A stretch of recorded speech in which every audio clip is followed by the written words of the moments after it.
قد يسرنا القرآن للذكر فهل من مدكر۔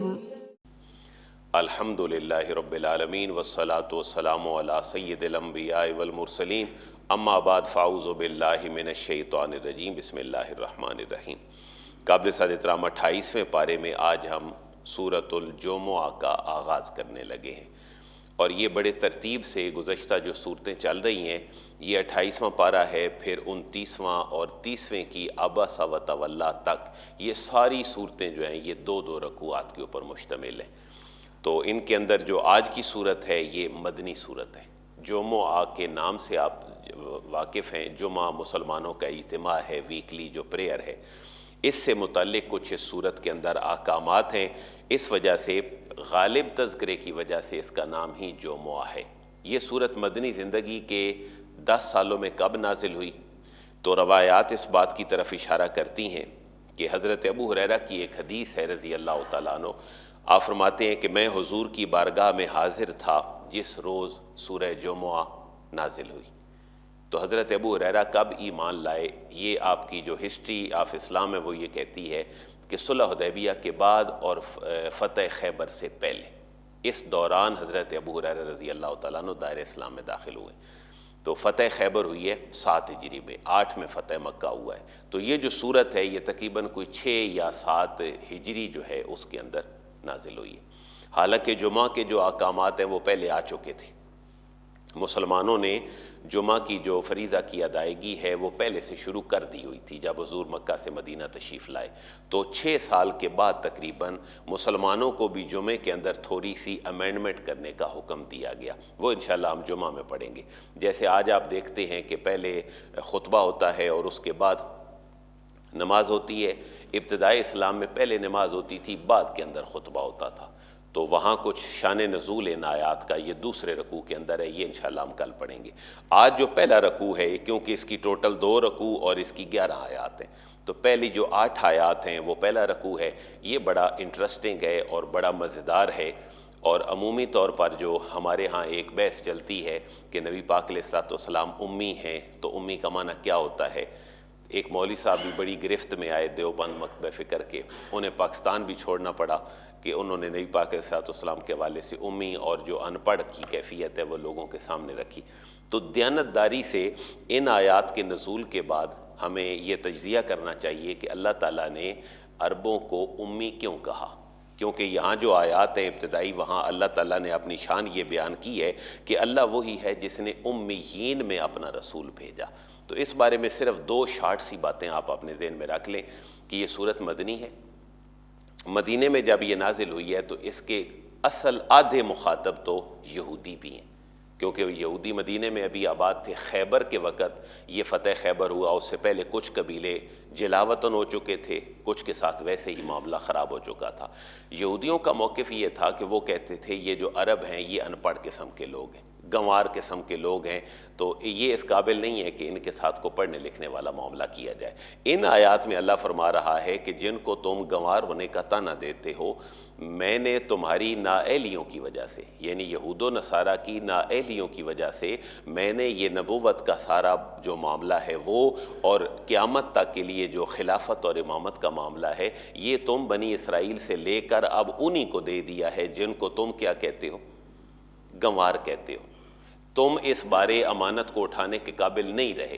اس کے اوپر پوری سورہ بقرہ اور سورہ آل عمران ہمارے سامنے، ہمیں اس کا مطالعہ کرنا چاہیے۔ سورہ بقرہ جو پہلی آدھی صورت ہے یہ یہودیوں کی بری خصلتوں کے اوپر ہے کہ انہیں زوال کیوں آیا، وہ ڈیکلائن کی طرف کیوں گئے، اور اگلی آدھی جو صورت ہے وہ مسلمانوں کے لیے عروج کے جو ٹولز ہیں اور اصول ہیں اللہ نے وہ دی ہیں۔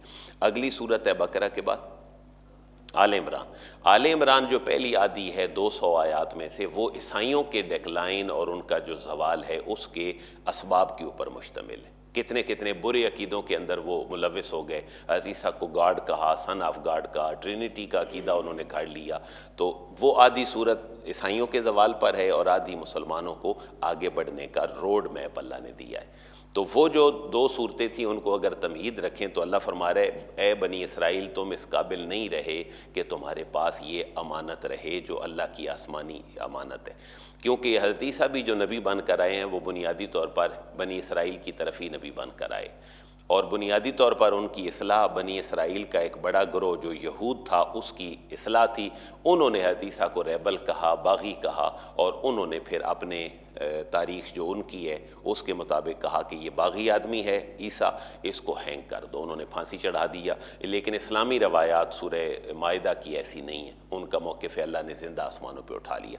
اب ان آیات کو اگر سمجھیں تو اللہ فرما رہے جن کو تم طعنہ دیتے تھے ان کو ہم نے چن لیا ہے اس امانت کے لیے جس امانت کو اٹھانے کے تم قابل نہیں رہے۔ یہ امی ہونے کا جو طعنہ ہے یہ اہل کتاب اور یہودی عربوں کو دیتے تھے۔ اچھا، دوسری بات یہ ہے کہ جو انٹلیکٹ ہے اس میں لکھنا ایک جز ہے، صرف لکھنا اس کے اندر ایک جز ہے، باقی 99 جز انٹلیکٹ کے اور بھی تو ہو سکتے ہیں۔ آج ہماری لکھائیاں MBBS بندے کی بھی لکھائی ٹھیک نہیں ہے، آپ اگر دیکھیں تو عمومی طور پر لکھائیوں کی طرف ایسی توجہ نہیں رہی، لکھنے کی پریکٹس کم ہو گئی۔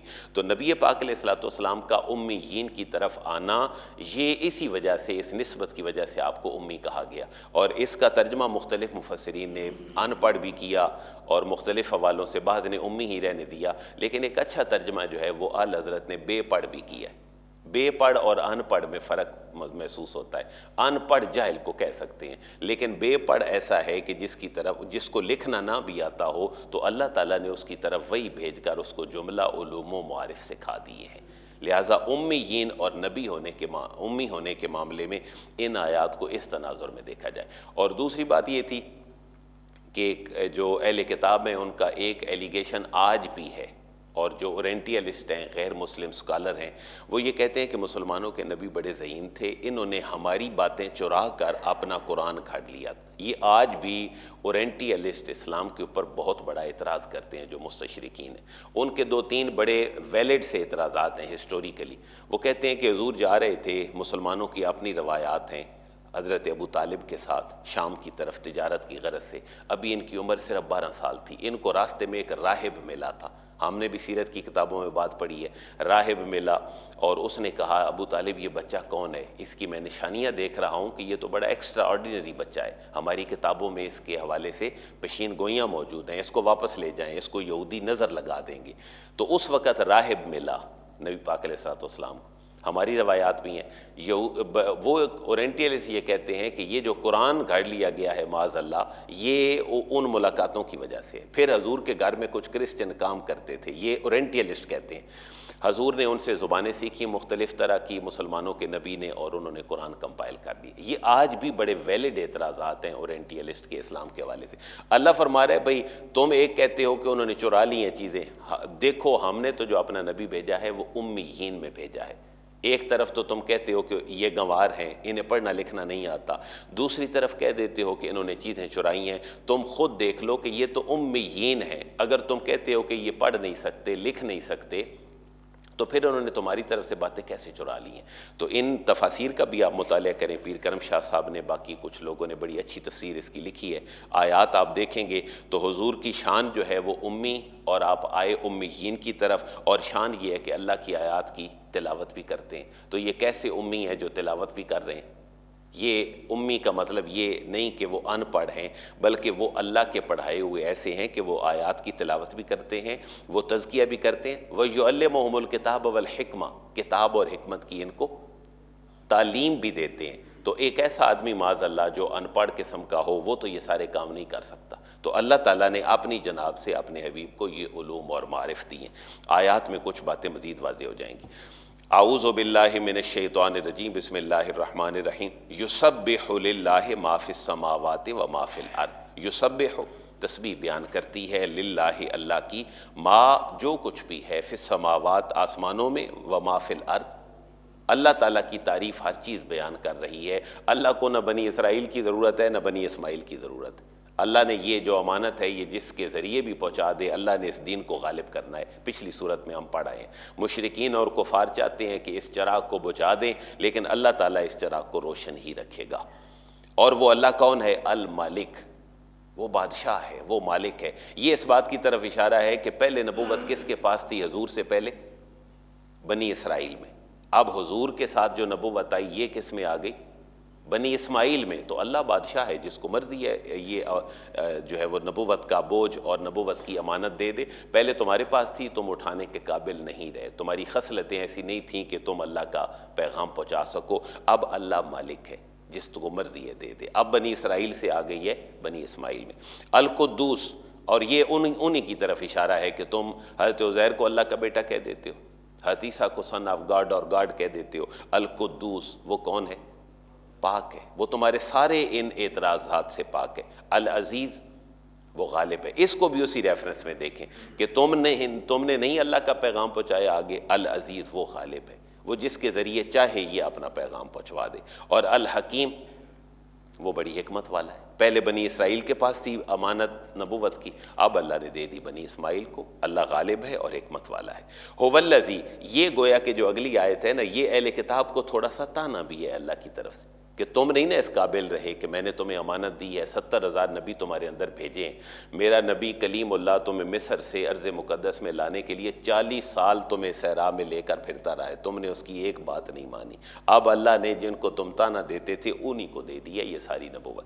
هو الذی، وہی اللہ ہے، الذی جس نے بعث اٹھایا، بھیجا، مبعوث کیا، فی الامیین امیوں میں، جن کو وہ دانستہ طور پر تانا دیتے ہوئے کہتے تھے کہ یہ گنوار قسم کے لوگ ہیں، عرب کے لوگ، ان کے اندر اللہ نے بھیج دیا رسولاً، رسول، منہم انہی میں سے ہے، یتلو علیہم آیاتہ، تم نے تورات اور جو ان آسمانی کتابیں ہیں ان کا بھرم نہیں رکھا، اب وہ اللہ کی آیات پڑھ کے سنائے گا۔ یتلو جو پڑھ کر سناتا ہے، علیہم انہیں، آیاتہ اللہ تعالیٰ کی آیات، اب تم نے نہیں کیا تو وہ پڑھ کر سنائے گا۔ وَيُزَكِّيهِمْ، اور ان کو پاک بھی کرتا ہے۔ اس نبی کی شان یہ ہے کہ وہ ان کو پاک بھی کرتا ہے۔ یہ نور نبوت ہے کہ حضور کی بارگاہ میں بیٹھنے والے کیسے عظیم لوگ تیار ہوئے کہ حضرت ابوبکر، حضرت عمر، حضرت عثمان، حضرت علی، 1.25 لوگوں نے دنیا کے اندر انقلاب برپا کر دی۔ وَيُعَلِّمُهُمُ الْكِتَابَ وَالْحِكْمَةَ، یہ کیسے امی ہیں کہ اللہ ان کی شان بیان کر رہا ہے امی، لیکن يُعَلِّمُهُمُ الْكِتَابَ، تعلیم دیتے ہیں ان کو کتاب کی، والحکمہ اور حکمت کی بات سکھاتے ہیں۔ وَإِن كَانُوا مِن قَبْلُ لَفِي ضَلَالٍ مُبِينٍ، وَإِن واؤ اور ان اگرچہ کانو یہ لوگ تھے، من قبل اس سے پہلے، لام بلا شبہ، فی ضلال مبین کھلی گمراہی میں، یعنی یہ ان کے اوپر ایک اور تنزیہ انداز میں بات کی گئی ہے کہ جن کو تم گمراہ کہتے تھے اب ان کے اندر ہی ہم نے اپنا نبی اٹھا دیا ہے، جو نبی ان کے سامنے تلاوت آیات بھی کرے گا، تزکیہ نفس بھی کرے گا، اور ان کو کتاب و حکمت کی تعلیم بھی دے گا۔